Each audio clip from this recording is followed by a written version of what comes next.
I've got the Little Giant model number 554401, also referred to as the VCMA 15. But regardless of your make and model, follow along and should apply to most condensate pumps out there. This is a brand new pump I got on Amazon for $70 Canadian. I'll put a link in the description.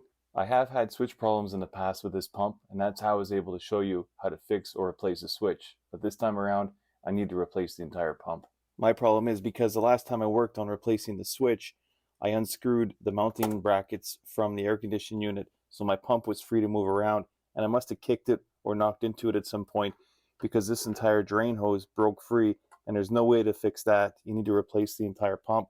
And replacing the pump is not a hard task, so if you follow along, you should be able to do it pretty simply. But before you go anywhere near touching the wires, you got to go on over to wherever your switch to turn off your furnace is and turn it off.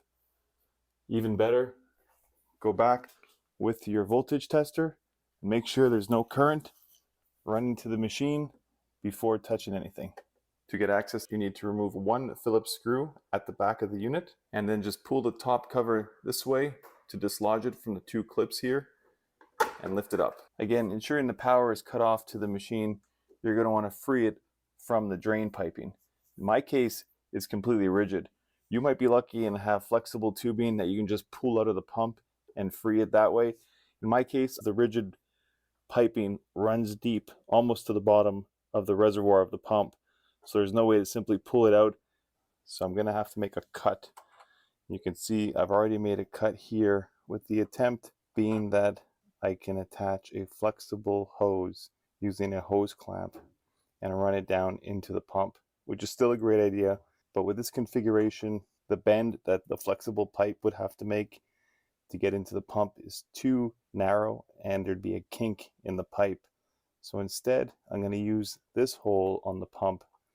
I'm going to make another cut right here, leaving just a bit of real estate of the 1-inch piping to slip a flexible hose over top, secured with a hose clamp, and it'll drain right into this corresponding hole on the new pump. So I got the pipe cut, and I've used a hose clamp to secure a flexible 1-inch tubing, and I went ahead and disconnected all of the wiring terminals from the old pump.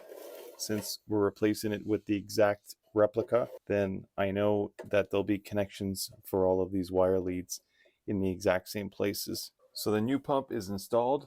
I went ahead, as mentioned, and I reused the wiring from the old pump.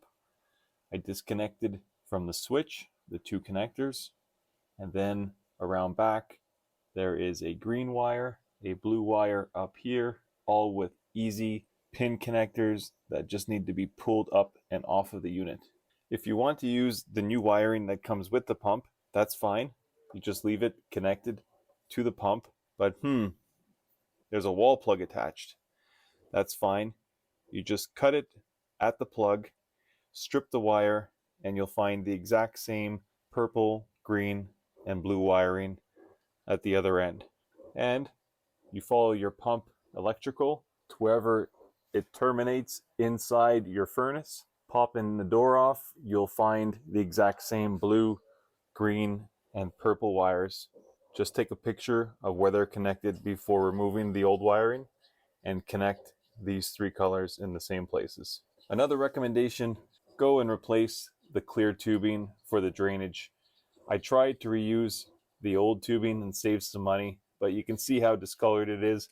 And even though it fit over top of the plug, it was so brittle that there was some leaking happening around the flange.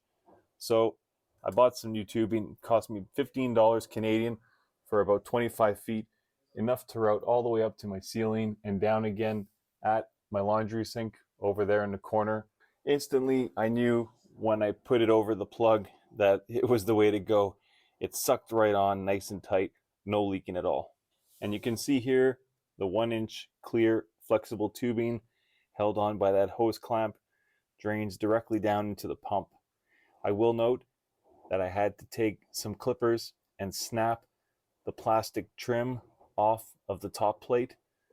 It would look like this, but it was slightly smaller than the 1-inch tubing, and the tubing wouldn't fit inside. I made a little cut here and another one here So this portion was removed, and it was perfect spacing to allow for the 1-inch tubing to pass through down into the pump. One last thing I went ahead and done was I put a spacer block of wood between the pump and the furnace, and I bolted it to the furnace and then the pump to the block of wood.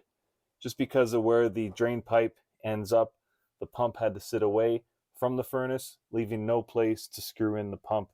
And because I already broke the drain valve here because the pump was kicked and knocked out of place, I wanted to make sure this time around it was nice and secure. And you can see it's bolted on both ends. The pump's not moving. Anybody kicks into it, bangs into it, it's not going anywhere. So that's it for this video. If what I showed here helped you out in any way, please do me a favor and like the video and subscribe to my channel. That'll be a huge help. And thanks for watching.